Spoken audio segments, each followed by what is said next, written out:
Just get one started and then come up here.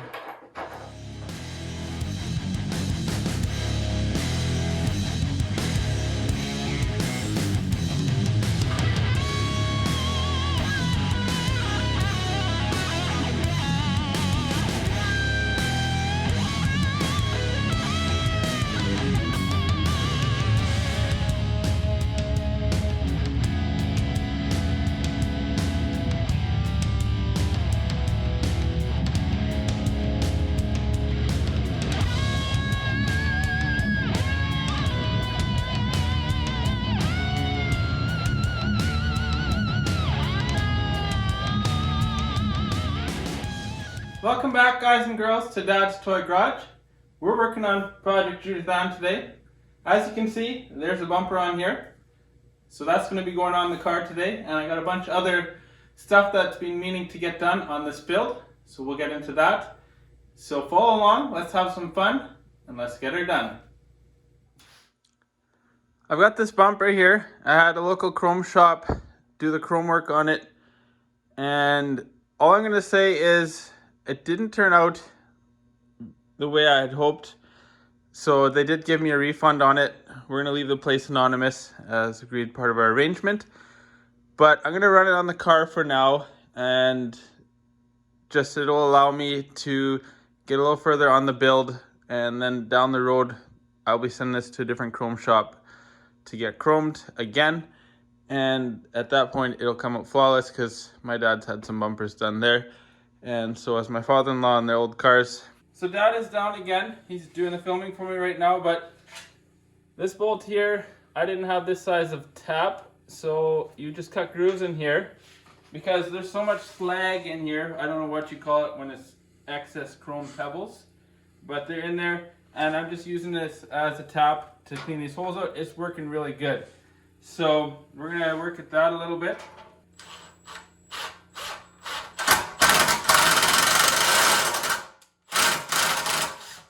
We need our tools in there too, eh? This guy. Just get one started and then come up here. Well, you want to do scratch and paint now, right? Is yours even level up? Or how high can it go, right about there? Yeah, that's perfect. Yeah, it's not as wide here though. Is there? So we need one more washer. For sure. That one we can just hold this. Because that one's not going nowhere. We can sneak them in here. Okay, hang on. This and this. And this does need one more spacer, hey? At least on the one side here. So if we pull it tight, where does it go? But yeah, by the time you suck it in, it's going to be way over there, Daddy. It looks like it needs one more in there, right? Yep. Put a bolt in, and we can evaluate it. Here's the situation, guys, why it took us a little fiddling with this. It's actually a very straightforward install, but the thing is, going on the rotisserie, everything was fit up perfect. Going on the rotisserie, coming off, the mounts for the bumper, they twisted a little bit because of the weight of the car coming down, and the nose is where I took it off first, because everything's manual, so front, back kind of thing to lower it. So that side now needs a pair of washers just to get it right, and so that's what we've done. So I'll show you guys what we got, and then we're going to tighten this up here. There's Dad, my assistant for today. So that's the bumper. What do you guys think? I think that's exactly what this car needed to finish it off. So we're going to tighten this down, and we'll get the gap is good now. It really does finish off the car. I worked hard on getting the fit right when I was engineering the brackets. We'll link up the earlier video where I built the brackets, welded the holes shut on this bumper. This is actually a 1973 bumper. It's the one off of this car, but it had the safety one behind, so I had to build the brackets. There was none on it. My other one was mangled, and for the 72 plus it would have needed brackets made anyways. But to me, it was very important to get the gaps right like that when I was setting this all up. Alright guys, I had a little fun just now, and sometimes you just gotta let loose in the shop. Maybe your right song comes on, like AC/DC, Back in Black, I don't know, something fun to rock out to. you need the right tool for it. Well, let me show you what tool that is.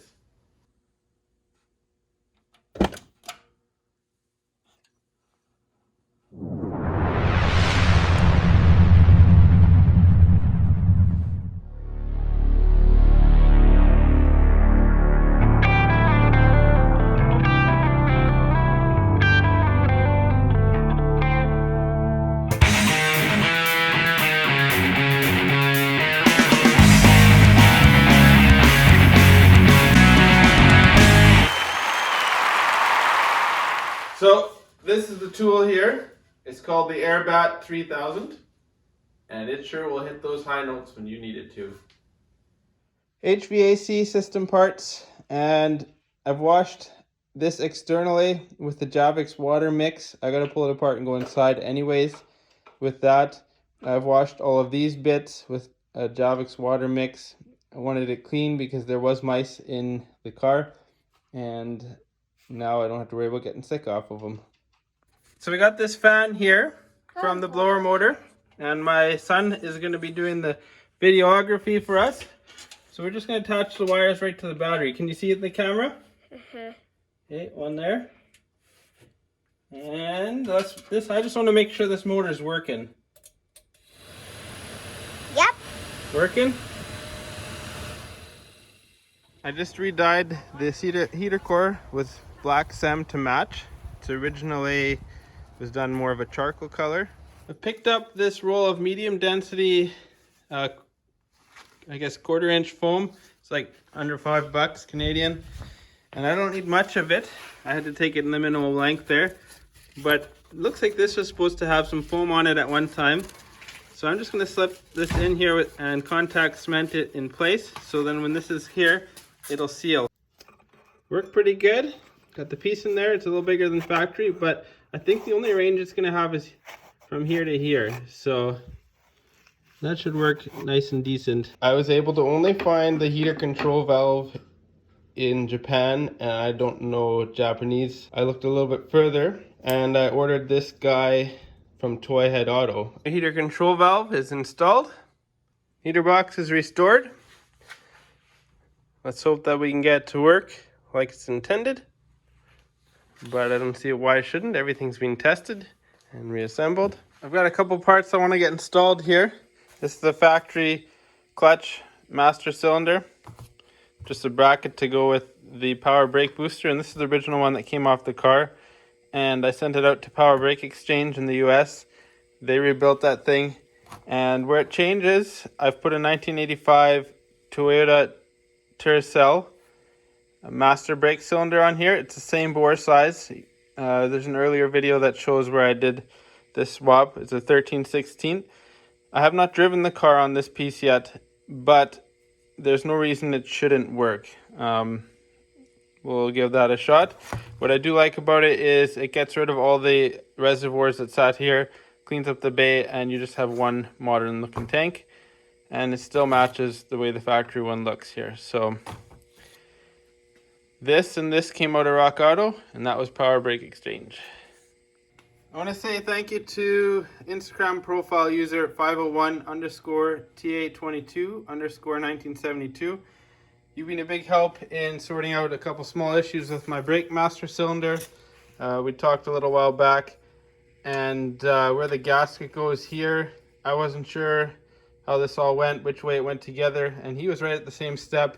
Check out his page, guys. He's building a super beautiful yellow Celica, just like what we got in the shop here. But he also informed me that we're using paper gaskets, and this is the one that goes against the firewall. Not reusing it because it's ripped, and if ever we can make some new ones out of fresh paper gasket. So I've got them drowned here. I'm going to cut them out and punch out these holes, and then we're good to go. Gasket's made. Happy about that. Brake booster is installed. Thank you, Power Brake Booster. That thing, you guys did a nice job on it. Now I'm going to put on the Toyota Tercel master brake cylinder. And there we go. Toyota Tercel master brake cylinder is on. It's a 1985 model year. You can see how it kind of cleans up that whole corner. So instead of having all your components in here, there was 2 reservoirs, it's now just 1. I feel like there needs to be a gasket on the back of this, so I made one. Use some tape first, cut it out, and then transfer it to the gasket material. Because, I don't know, I feel, when I wash my engine bay, I feel like water is going to get in there. So, we'll give that a shot.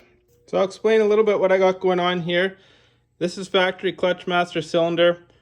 Power brake booster is restored by Power Brake Exchange, and this is a 1985 Toyota Tercel master brake cylinder. And the wire tuck has put the wires in the fender compartment, and it used to run right through here, but I've welded, done the body work, filled that hole, so it no longer runs along this frame rail. No battery tray here anymore, so that'll be nice. And instead of having the washer bottle there where I've smoothed the firewall, it's in the fender, and you just fill it up through here. So it's a little bit of something I had to rig up there, but it cleans up the engine bay a lot. Originally we had off of here, it was a twin reservoir with hoses, and they kind of remounted in this area as well. So much cleaner engine bay. We're going for a mild shave on this guy. So I'm working on throttle pedal, and I got 2 cars worth of throttle pedals. The one pedal was completely rusted off. Both cars had a hole rusted through the floor. We got this bracket here that bolts to the floor. Then there's also, of course, this guy bolts to the firewall, hits the throttle linkage. I need some way to get to mount to the floor, so what I've done is get this cleaned up. We'll probably get it powder coated yet. I've taken apart the extra throttle firewall linkage, and I took out of it the plastic bushings, the pin, and this. So for those of you guys that need to figure out how to get your throttle pedal to mount because it's rusted out, as long as you have this piece and get your hands on an extra one of these, you're good to go. So there's no cotter pin in here because I got to get stuff coated for rust protection, but it works. It's assembled, so that's good to go. Throttle pedal is in, and that was a challenge to get in, but it's in now.